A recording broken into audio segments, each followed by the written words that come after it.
had 2 weeks ago at Lakeside Park is the end of the Arts in the Park season. So I'm just going to name off and recognize those that helped.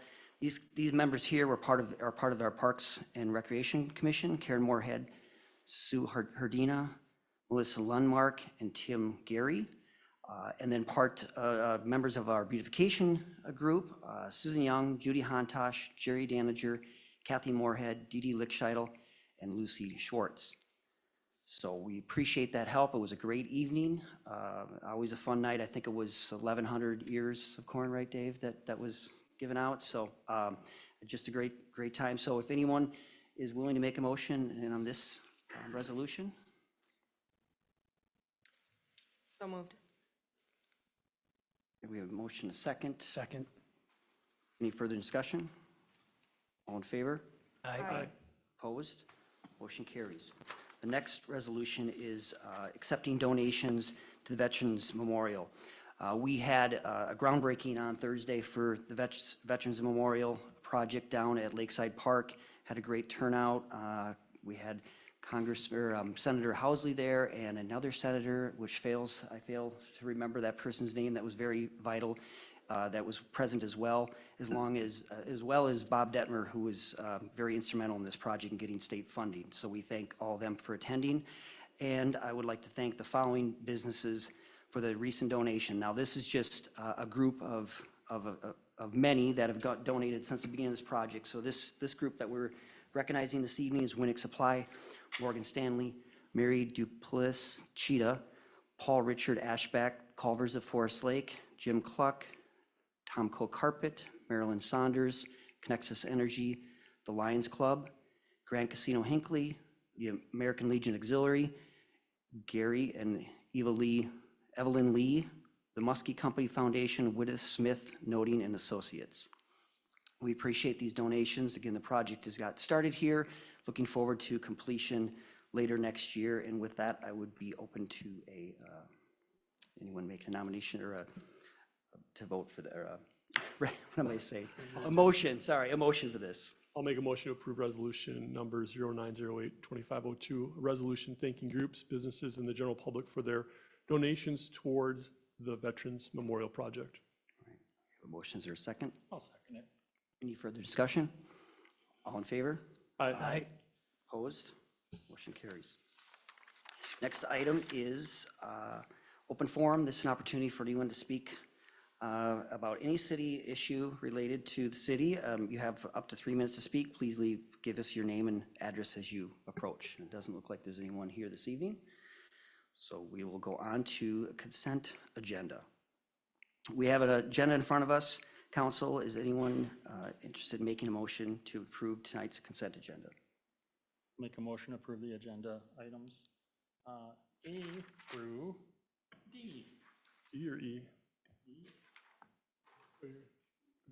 I'm sorry, E. I'm sorry, A through E. All right, we have motions. Or a second? Second. Any further discussion? All in favor? Aye. Opposed? Consent agenda passed.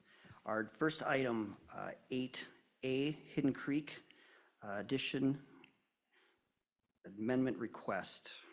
Abby. Thank you, Mayor Roberts, members of the council. In April of this year, the city approved the third phase of Hidden Creek, a multi-phase residential subdivision. The development agreement with Headwaters Land Group was approved at that same time. Included as a provision of that development agreement was the city would not release building permits until certain development approvals or development milestones had been made. To date, the milestones have not been met, but the developer has come to the city asking for a development agreement amendment, which would allow for the release of 2 building permits for early starts. As noted in my staff report, in order for us to release them, they would need to have at least the base course for the development and utilities put in, and neither of these lots have all of those or meet all of those requirements, because we want to see all of the mass grading done for the site before we move forward. I did put in my staff report, we recommend that we would move to deny the amendment request. I will note the developer acknowledges that there are some grading challenges on the site and asked to table this for a matter for 2 more weeks. But it's up to the council if you want to move forward with an action tonight or table it for a later date. Mr. Mayor, if I just might add, staff's recommendation to deny here is based on the fact that the conditions on the ground really aren't as important as the conditions being proposed in the development agreement amendment. And we don't need to even visit the site necessarily to understand the conditions that are being proposed. We can all imagine what those conditions are, and that won't change 2 weeks from now, what's being proposed. And so staff's recommendation will continue to be to deny this request just because we feel strongly that the conditions laid out in the initial development agreement are very favorable and fair to having early start building permits. And I think Abby does a nice job in her memo here of outlining, I hate to say these catastrophic things, but what happens if the whole thing goes belly up? I mean, most of us here, I think, are old enough to remember what happened in 2008. I mean, literally the world turned on end in a matter of, what, a month? And pretty soon everything that seemed obvious to us that would, okay, yeah, well, that'll eventually happen. It was not obvious that will eventually happen very quickly, right? And you have to continue to look at those scenarios that we just, if we build this house and don't have a road on the front yard, that's gonna be a problem, right? And there's also issues of sort of like what I would call painting us into a corner, right? You do this little lot here and this little lot here, and then the rest of the thing goes belly up. Well, maybe those 2 lots were the easiest low-hanging fruits, and now we have a development that's harder and harder to get done because it makes less and less financial sense as we sort of let that scope of what's being done creep, right? And it's death by 1,000 paper cuts sometimes, but I'd rather just not start on that path towards that where you just start to do the low-hanging fruit and then you end up with a development that's full of more difficult lots to consider. Because when the things happen like what happened in 2008, that's what comes back to you is those harder to do developments, and that's not going to be a good scenario for sure. So just wanted to throw out, that is, we don't think that it's important to look at this request in terms of what has been done or will be done out there in 2 weeks. I understand what the ask is, and we just simply disagree. Questions, council, staff? I think, this has been on the agenda a couple times and at the last minute pulled. We've worked with this developer on the other additions to make some, things that we'll be willing to work with them on. So I think we've been very easy to work with at this point. Hopefully they can get what needs to be done here finished here before the fall and move forward, because it's a great development out there and we appreciate their willingness to invest in the city. But I understand staff's concerns. Yeah, what you're referring to, Minister Stotts was in Isanti at the time, and there was some big developments with, never got completed. Maybe they are now, but they certainly weren't there for years. So I would agree. I think, as a council and as staff, I know that we've worked hard with this developer to accommodate their requests, but I tend to agree with staff on this one that it doesn't make sense. They need to follow through on the development agreement that we've got in place.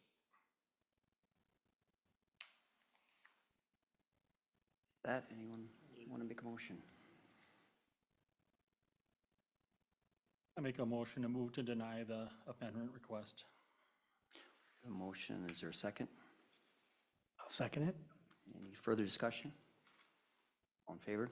Aye. Aye, opposed, and that's been denied. Okay, 8C, median refresh, change order number 1, Dave. Yeah, Mayor and Council, last council meeting, we approved the phase 1 of the median refresh project. And after that approval, the beautification group, Mayor Roberts and myself met with the contractor to discuss the plantings. It was kind of brought up that we'd like some more color, longer in the year, and so the discussion kind of went around changing out the Walker's low grow with rudbeckia, and then the daylilies with hydrangeas. So the contractor did some repricing and how many plants fit in those areas. And it ended up to be a reduction of $557.29. And the order would be accepting the order for the reduced costs and then changing those. So what I'm looking for tonight is approval of that change order to accept the decrease in costs and then accept that plan. I'll just add a little bit. So in just conversations with the beautification committee and my experience in landscape, and that's what I do as a job, the idea was when we chose these species, the original species, they were based on what survived from 15 years ago or 10 years ago. And although they did survive, the concern was that other than maybe just a couple weeks during the year, they just didn't look that good. And so working with the beautification committee, we came up with some alternatives that are going to have just more color, longer lasting throughout the season. And so that's where it went. And who'd have known that we actually saved $500 on the deal? So that's pretty rare. So I appreciate the contractor's willingness to work with us and make that change kind of last minute. So that was great. And it sounds like that didn't delay the project, and it's still going to start on the 15th or thereabouts. Dave, is that correct? Correct. He checked with the grower, and they have all the plants in stock for that change order. Questions? Motion on this? I'd make a motion to save some money, so I'll move to approve change order number 1 of the median refresh project phase 1 to replace the previously selected plantings of Walker's low cap mint with rudbeckia and daylilies with little lime punch hydrangeas, which reduces the project cost by $557.29. Motions are a second. I'll second. Any further discussion? All in favor? Aye. Opposed? Motion carries. All right, 8C, Veterans Memorial Change Order. Dave? Yeah, so the project that got approved, I believe this, it went with the capstone that matched the rest of the stone in that project. And the Memorial Group had envisioned that there was gonna be different colors. So when the contractor got that bid, realize that it's a different cost and a different, capstone and all that. So that change is about $7,500 for that change.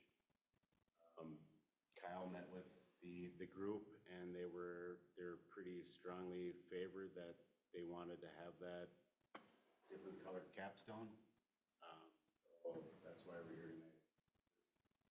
Be aware we're already underfunded for this project, and this $7,500 would also just be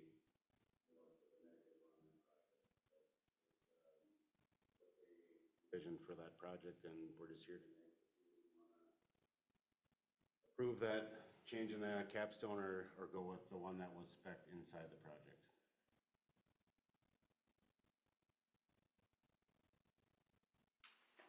Questions, thoughts, council? Visually, what are we talking? Can you say more about what that capstone is and where that fits in the project? You have two thoughts, right? I think when they designed it, the capstone being the same color between the capstone where the monument is and then on where the Wall. pavers are, correct, the wall are being the same color, kind of just blends in, and then the other stuff kind of pops out. The Memorial Group wants different colors just so that contrast or whatever, however you want to say that. I'm not a guy, I don't know the difference, to be completely honest with you, but they're headstrong and they want that color change, and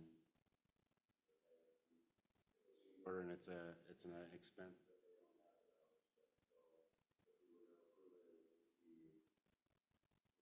bring those costs until they received more donations and were able.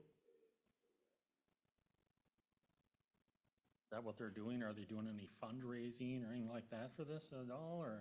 So what they have in hand in our fund is what they've received so far. They have some promises or some other groups that say, I'm gonna give X amount of dollars over the next X amount of years.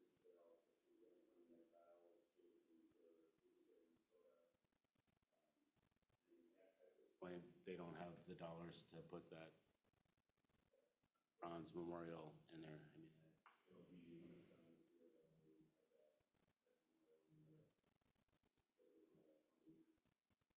So I believe I can't remember off the top of my head how much low they are already in funding, so it's a decision to make. I thought the most recent deed grant was going towards that centerpiece.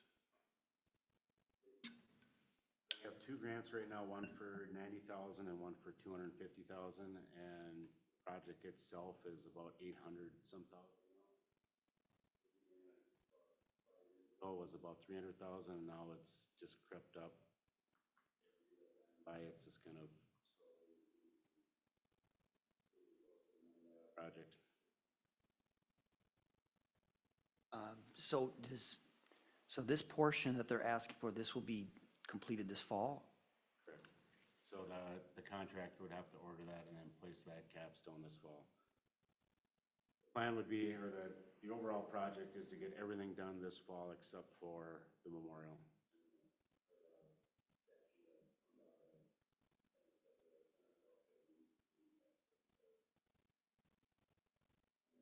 Have funding, or once funding is available, they would.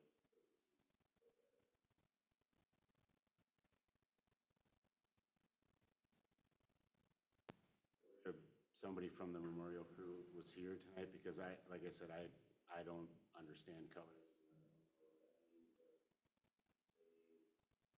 One color, and once they got all the stones came in, they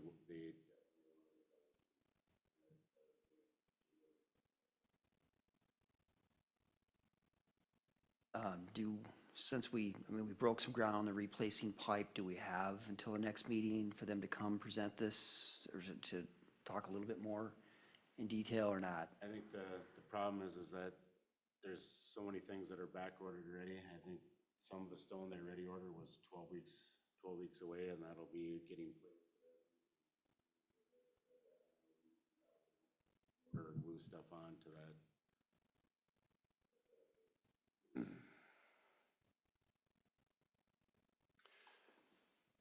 I mean, I'm torn because this is not a, compared to 800,000, it's not a significant amount of money, but it is more money that they don't have, which I guess I'd really be curious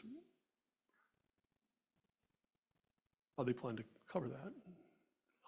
But at the same time, this is a monument we're doing once. I'd rather see it get done the way that this group that's put so much time and energy into it. I'd hate to see, I don't know, I guess I'd be in support of it. I don't have an answer for the money at this point, but, $7,400 doesn't seem like that much in the big scheme of things. Yeah, I agree. I don't, it doesn't seem like that much in the scheme of things, and I have faith that we will get plenty of more donations. A lot of support out there, and there's a lot of support that will still come. At the end of the day, when the next $7,000 comes in, I would.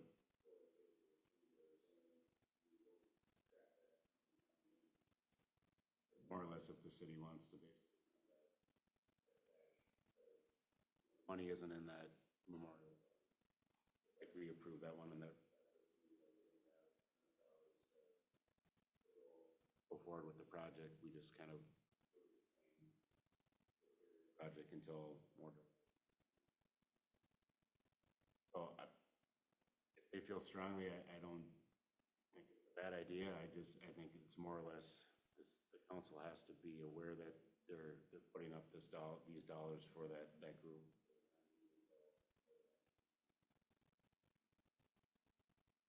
Yeah, I guess I'm, small amount, let's get it over the goal line here and get exactly what this, like, to your point, Councilman Erickson, they've worked hard at this, and as first, next $7,400 comes right to the city, I guess, to pay that back, as opposed to the other things of the project that need to happen for further next year, so. One interested in making a motion on this? I'll make a motion for option A to approve the change order and to increase the overall cost of the Veterans Memorial Project to $7,425. I'll second. All right, we have a motion and a second. Any further discussion? All in favor? Aye. Opposed? Motion carries. Right, 8D, Eureka Avenue Plan Specs and authorizing bid. Ryan. Mayor, City Council, tonight we have in front of you the Eureka Avenue improvement projects with the request of approving plans and specifications and authorize that for bid. As you are aware, obviously, the Eureka Avenue improvements will include full reconstruction of the street and added pedestrian facilities, and at the PED crossing within the corridor, there will be a rectangular rapid flashing beacon, the yellow push button crossing. Also, there will be shoreline limestone overlooks, parking spaces added.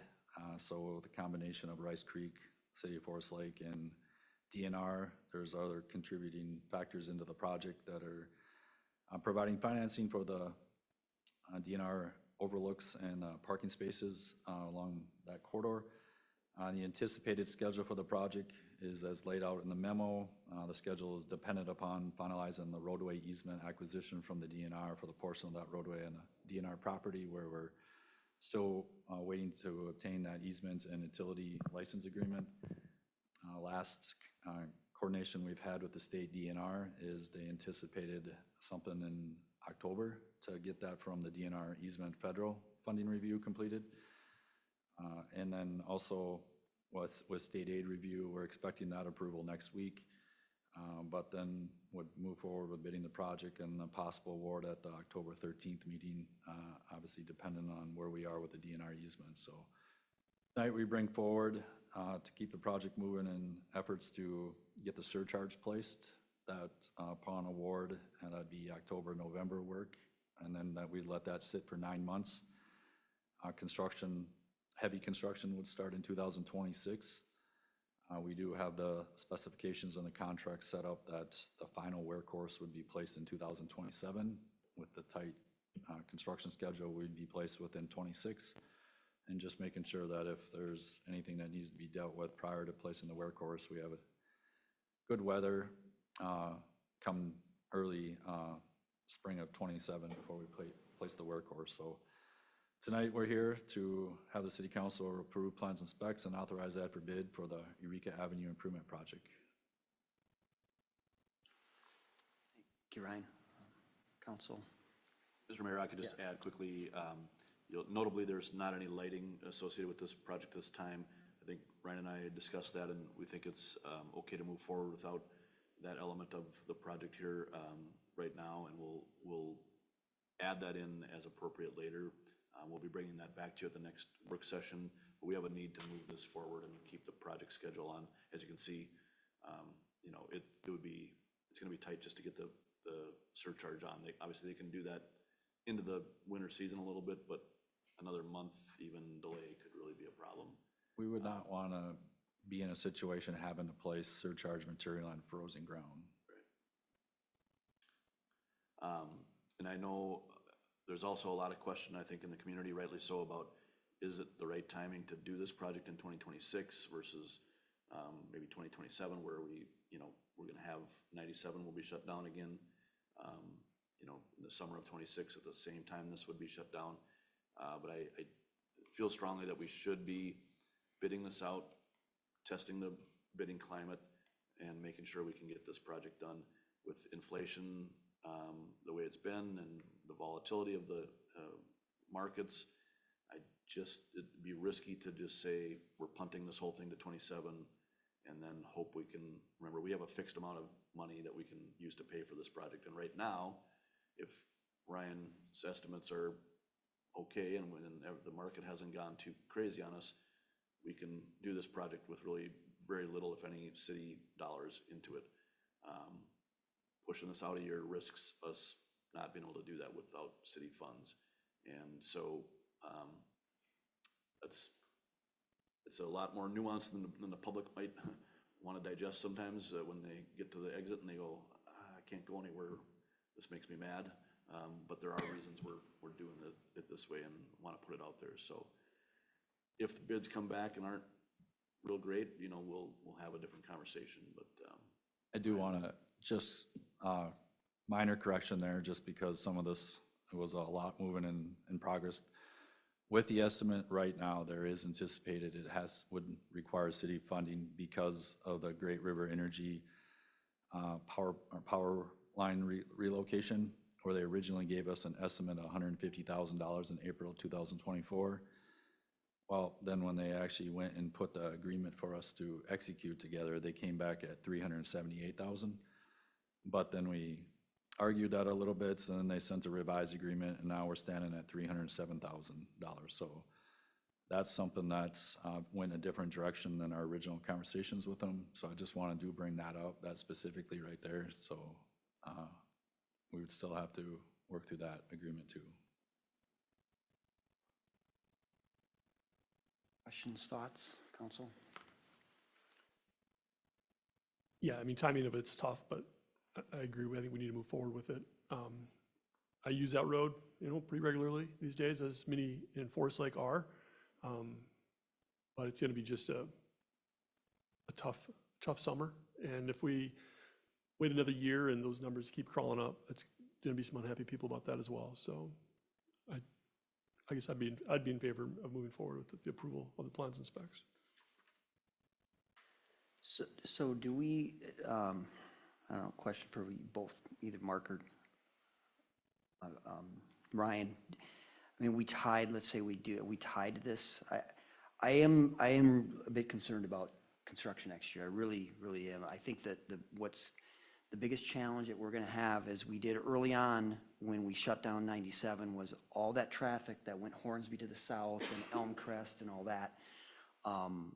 They're going to be able to get to Everton, but they're going to be using all these neighborhood routes, which is going to put some safety concerns, because those roads are not built to handle that kind of traffic with all that residential. So I am concerned about this project in 26. I'm just being honest. And if will this be completely closed? Will that will Eureka be completely closed as well? So you have 97 completely closed, and you have Eureka, which is the main way people are using, one of the main ways people are using to get into town. To have both those closed, I'm just concerned about the pressure we're pushing on residential areas with all this traffic. Yeah, certainly a fair concern. And we've looked at different ways and, you know, asked the critical questions of MnDOT if there was any other way that we could do more work this winter on 97 or this fall. And there, you know, I got an email back with about a dozen reasons we couldn't do it that way. I do think, in fairness to MnDOT, they did do their due diligence and looked hard at whether or not that could be done. If we could at least get to Fenway, that way Fenway would be the main reliever, and that's much more, there's not driveways onto Fenway, it's more of a collector road.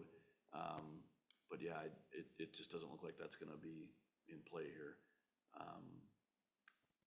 We can do our best to try to minimize those impacts. We could, you know, work with the contractor on Eureka to see what time they need to start and trying to get 97 going earlier, but I hate to make any promises. There's gonna be a month or 2 or 3 there where it's gonna be, you know, both of those are gonna be shut down.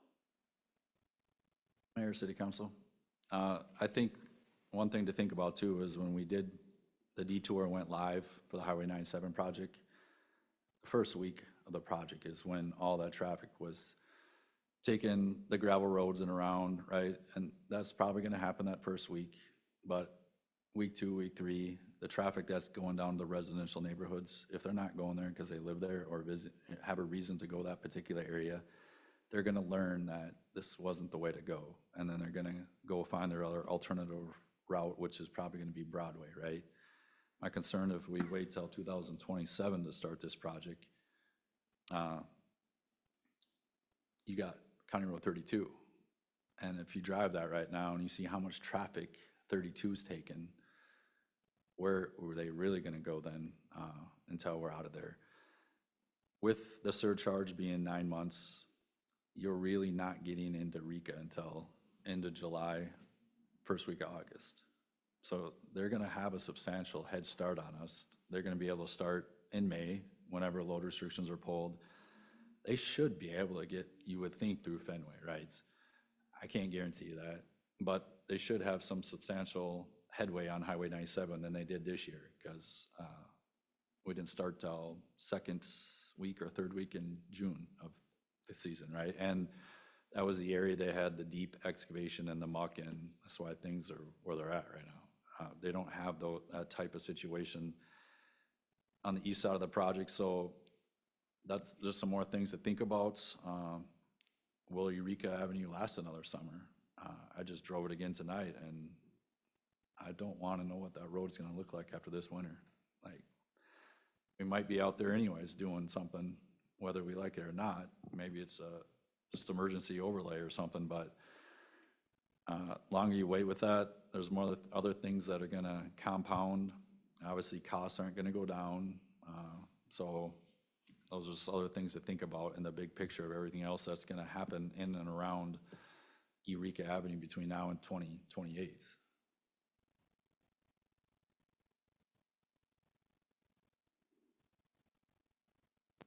Thoughts?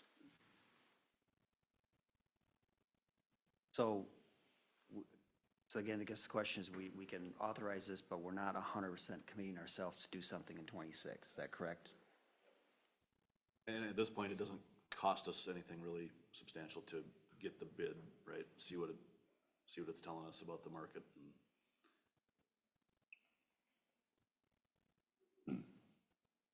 Right. With that, anyone? I'll make a motion that we approve the plans and specs and authorize an ad for bid for Eureka Avenue. I'll second. Motion is second. Any further discussion? All in favor? Aye. Aye. Opposed? Motion carries. Number 9, staff updates. We've got a lot of staff here now, finally, so that's great. So maybe, Mark, with that, we'll just start with you, kind of different than normal, just to, Yeah, so, you know, great timing tonight. We had the headshots ahead of time, so everyone, the council got to meet Ellie, our new finance director, but welcome aboard Ellie Larkin, and she's already hit the ground running and has got a lot of great thoughts already, and is diving in head first. And we're excited to have her on board, so welcome Ellie to the dais. And I think we'll ask Abby to introduce her new staff member. Abby? Oh, right now. I think just right before the meeting, I introduced you all to Stephen Gilmore, our new Assistant Community Development Director. Stephen's first day on the job, so it's still going to be quite a learning curve coming from Florida, but welcome him. Yeah, welcome. All right, I know I'm kind of doing this in a, Jolene, why don't you go ahead? We'll start normal, how we normally would. Just want to remind council and the community that our budget survey is live, so please share our social media post about that. We've tripled our responses so far from last year, so we're up to 78 responses, but we know that our community has strong opinions on the budget, so share the post, spread the word, and ask our constituents to participate in the survey so we can have some good results to bring to the council at our workshop next week. That's all I have. Dave? Just one update. The Belts grand reopening was scheduled for the 11th of September, I think Thursday. That's going to get postponed. They're moving along really well on the playground and the servicing, but there's no way they're going to be done by this Thursday. So stay tuned. Kyle will get that rescheduled and everybody, or when that gets rescheduled. That's all I have. Jolene, can we get some social media on that? Because I saw Senator Housley shared something today about it, so. Sending a message to Kyle to let me know the details tomorrow so I can get that updated.